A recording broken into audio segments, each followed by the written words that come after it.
This is another reading from the Sidney Bechet autobiography, Treat It Gentle. It's about that mythical creature from the beginning of jazz called Buddy Bolden. Those days too, we played at a lot of halls, places like Perseverance Hall, Downtown Economy Hall, New Hall, Old Fellas Hall. I got to hear a little about all sorts of things here and there, but it was all confused. I really didn't know nothing at all what it was all about. Around 1908 I started playing with Bunk Johnson in the Eagle Orchestra.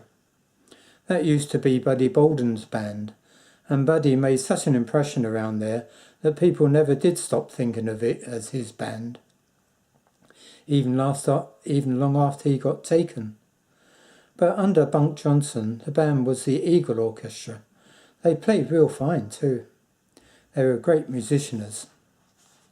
That Buddy Bolden, everyone in New Orleans knew about him. He was a real walk-around man. He could play, that was true, but well, he was more of a showman. He was a hell of a good showman. You take someone, if he's thumping and stamping on the stand with his foot, and making faces and doing something with his hand, waving and whatnot. You look at him, you notice him more. It's more than hearing his music.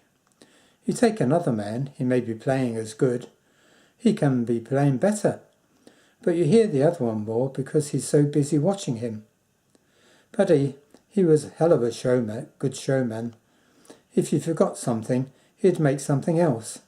It didn't matter to him whether it was especially fitting or not, what he made up. He'd just go ahead and do it, and he would make you forget all about whatever it was he had forgotten.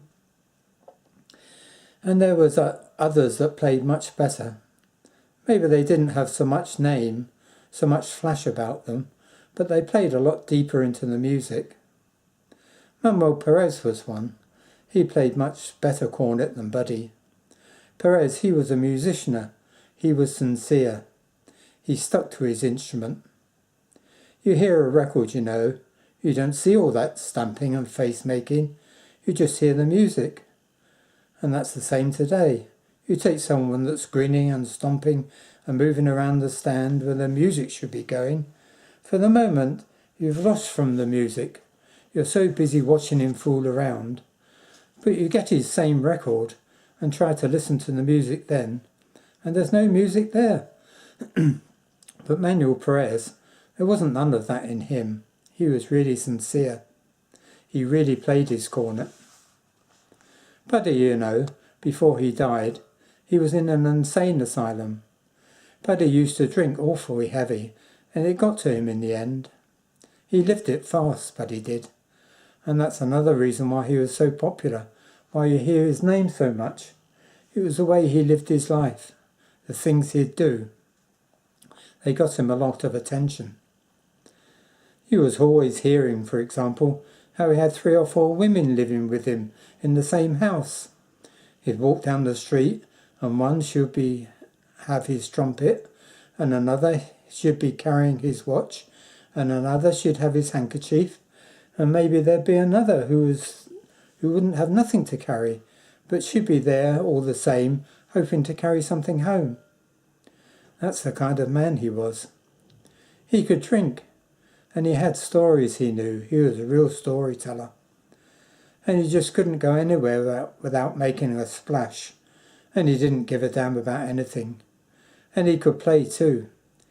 He took ragtime up some, but he couldn't follow through on it. He wasn't able.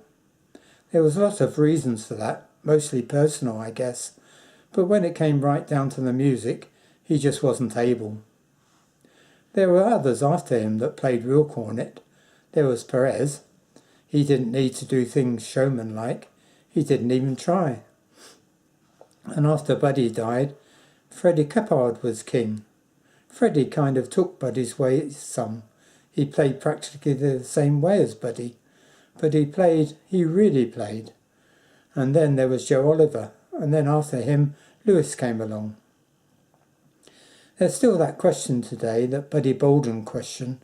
all about his showmanship and what's music. What I say is, you've got to be the music first. Play your instrument, and after that go ahead and perform all you please, if you call it performing or showmanship, or whatever you want to call it.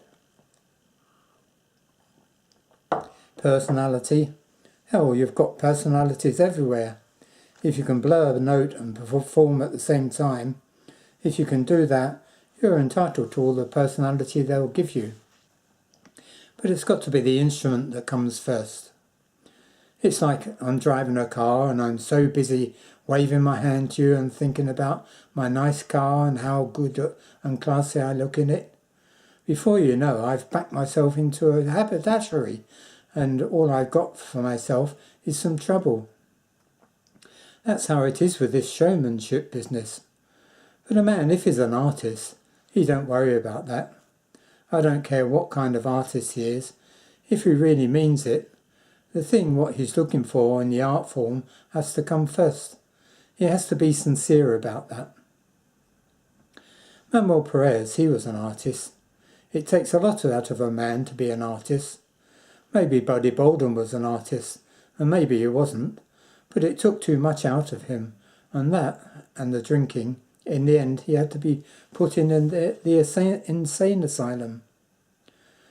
And there were so many that went that way. But Manuel Perez, the way he ended, was a terrible thing. If you could have seen it, it would have broken your heart. Manuel had been such a handsome fellow. You'd see his face, and there was nothing in it you'd want to see missing in a man's face. And the way he walked, so fine, so proud. He never done any drinking either, or coming up behind women. You never heard anything about his private life, except that he was married. There was none of this parading of himself, the way Buddy Bolden used to advertise himself. But out there, when they had some parade, you'd see how Manuel really was. You'd see him, and you know that he was a man. It was something to remember. And about the time Manuel was around, there'd been a fellow called Fanon, who used to hang around the band. He had never been a musician. He was idiot-like, but knew pretty well what he wanted. He knew he wanted to listen to the music. You could do anything to him. You could tease him, make him do all sorts of things, and he was goosey. If you just pointed your finger at him, goose pimples would jump out on him and run wild. He was pitiful to see. And Manuel, that man who walked so proud, he had a stroke, and he turned out that way. He was just like this Fanon in the end.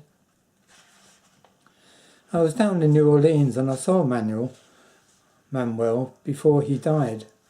I saw him and I couldn't bear to see him. It was something awful. He just kept slobbering at the mouth, and when you spoke to him, he wasn't an old man either, 59, long about there. His wife was taking care of him, and it made you want to cry the way she spoke to him, the way she had to speak to him. She was keeping him with her, refusing to lock him up. But he had had it all. He had everything but the crazy house, everything but that. All that was left of him was that slobber and this jabber he got to talking with no sense in it. And when you looked at you, there wasn't anything in his eyes. It was like they were missing from his face. And his face, it had just come apart. And after a while you get to thinking, there were so many of them went that way. You get to asking, why is it that they could happen? Why was it that it did happen? What was it that took hold of the musician in that way, took a real man and just emptied it out of himself, leaving a thing you wouldn't want to look at? People ask me if something is in the music. How do you answer that? Sometimes I lay at night thinking about it, thinking someday I'll get the right answer. It's so funny, you know. You're hearing all so much about it all this time. So many mysterious things, until you get to stop asking the one question that could find out. Sometimes it's the same way finding some clue as it is going through the same old drawer looking for something. You get to looking and you get so busy coming across old letters and mementos and pictures that you forgot for a while what it was you were after. But that question, it's what has to be answered. Why so many of these men who were really great and who really played, when they went, they just went crazy. So many of them. There was Benny Raphael, Scott Joplin, Armand J. Perron, and there was that Fanon. He wasn't a musician, but he loved it so awfully much.